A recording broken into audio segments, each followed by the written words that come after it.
My name is Ira Shor, and I'm a retired professor from the City University of New York, the Graduate Center in the College of Staten Island, where I taught for 50 years.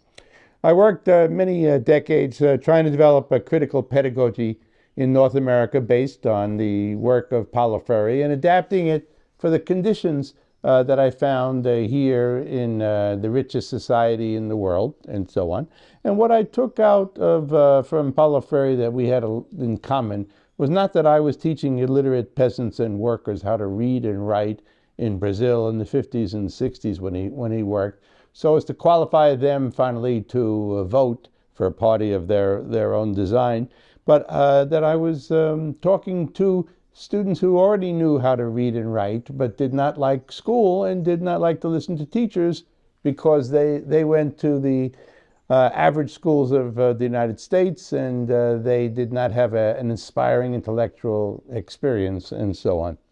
So the first item was how do I overcome the teacher-student contradiction and invite the students to make their education with me, not for me to tell them what things mean and what to do, or to do education to them, which they already had too much, but rather that they should feel that this learning that we're doing together has some meaning to them, and they accept the invitation to co-develop it with me.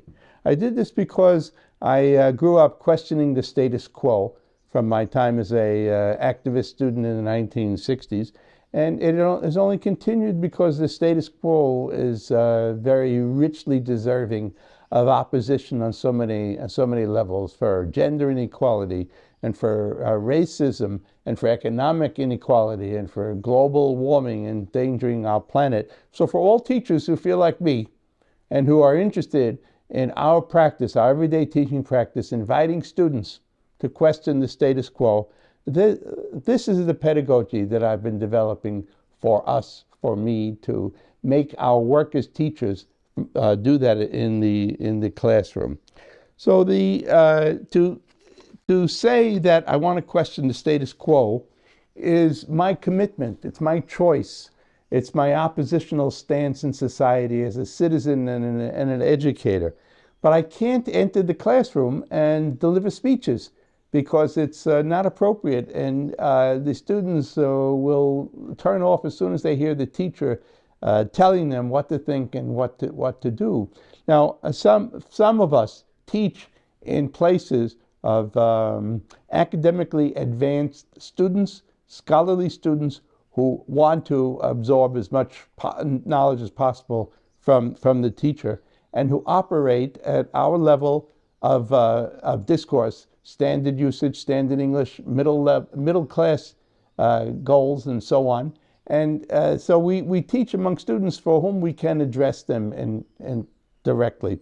For us, for the majority of teachers, we teach in places that are underfunded, where teachers are overworked, where classes are much too large, and the bureaucratic regulations above us requiring testing and mandated textbooks and a mandated syllabus greatly restrict what we can do. So that's why so many of us choose to question the status quo and develop an oppositional pedagogy, an oppositional way of working. So this starts from what I call a QSQ, or questioning the status quo. But it's not a lecture to students on what to think or what to believe.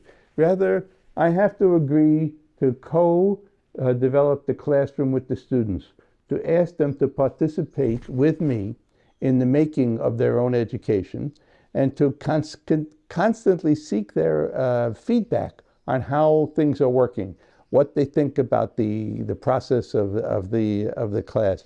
Now, that learning process is how I try to democratize relations in the classroom, trying to be a democratizing teacher, where I don't enter and make all the rules, but I negotiate the syllabus and the rules with the students, and ask them to sign contracts that we all agree on should be the rules by which the class runs. But that's called the learning the learning process, the governance of the classroom. Then we have much more that's involved in teaching practice. We have what's called the content, the subject matters, the themes of the classroom. And then we have the learning process by which, how should we approach these themes, these subject matters in these texts? And then the fundamental question, the foundational question that all teachers need to ask is, where does subject matter come from and what do we do with it? That's the starting point of becoming an oppositional teacher.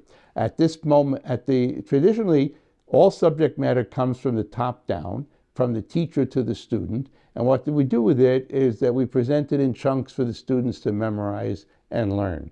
And it's that very process that pushes them away from learning and intellectual life and doesn't include them as cognitive actors in the making of their own learning. So I must go out, and the first thing I did 50 years ago when I got there was move into the students' neighborhood, and I would begin to study their everyday life. I played basketball with them in the schoolyards. I also ate in their bakeries and so on, and began to learn, who are these people? What's the everyday life? What's the culture of the students for whom I'm teaching? Then I had to decide how to bring in materials from their everyday life and pose them as problems for the students to study, so that the material, the theme, the subject matter was recognizable and legible to the student, but it was not just posed for them as something to stare at, but rather as a question.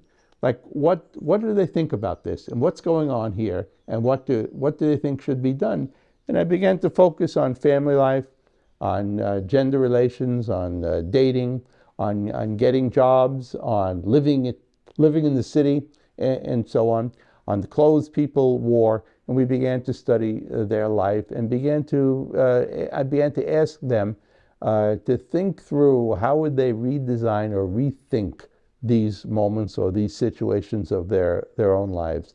This was the foundation where the material was legible and understandable to them. The learning process was respectful and included them in decision making, and the governance was co-developed by me and the students, so that they didn't feel that authority was running their experience, but rather they were the authority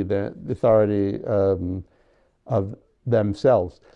Now, the foundational process for this is called problem posing, and it comes from Paulo Freire. But the problems that we pose are drawn from the everyday life of the students, and then we engage in a mutual dialogue about these problems, where I maintain myself in what I call the interrogative posture. Interrogative means question posing. That is, I backloaded what we call the declarative voice. The declarative voice is when I speak in my own thought patterns, and my sentences end with periods, I make statements. That's a declarative voice. I'm speaking about my thoughts and my opinions. The interrogative voice is the questioning. And I want students to be what we call epistemic, that I pose a question. And when you pose a question in the interrogative voice, the voice rises at the end to indicate that the punctuation at the end of your utterance is a question mark. Question marks signal students that it's their turn to think over the issue and to respond. Now, if the question is illegible and not meaningful to them, they won't respond. So there's two things. First, I have to master the interrogative mode, and secondly, I have to now have the content of my questions legible, meaningful, and also provocative enough to the students that they want to then come in and speak to it. With that, every time students then accept the invitation and respond, my job is to I sit wherever I am in the room in the circle, and I'm taking down notes on what they're saying. And then I have to reframe or rephrase their utterance back to them as questions, so as to draw them further out along the way. And as this dialogue develops, they reveal to me more about how they see the world, how they think about things. And then from that, I pose the next question that draws deeper into the inquiry. This is called dialogic inquiry from problem posing, which is a different stance than the teacher delivering a lecture to the students about what things mean and how to think. If I'm successful in this, I achieve what I call the democratic discipline of the teacher. That is, I'm disciplining myself, my own voice, my own utterances, in the democratic process of foregrounding the students' ways of thinking and speaking, into which I then speak. And if that process takes with the students, I can elevate my declarative voice, that farther along the process, I earn the right to say more, because by that time, students feel more in command of the learning process, and my entry with my ways of thinking and my opinions or my analysis no longer dominate the process the way it would if I had started with my opinions in the first place.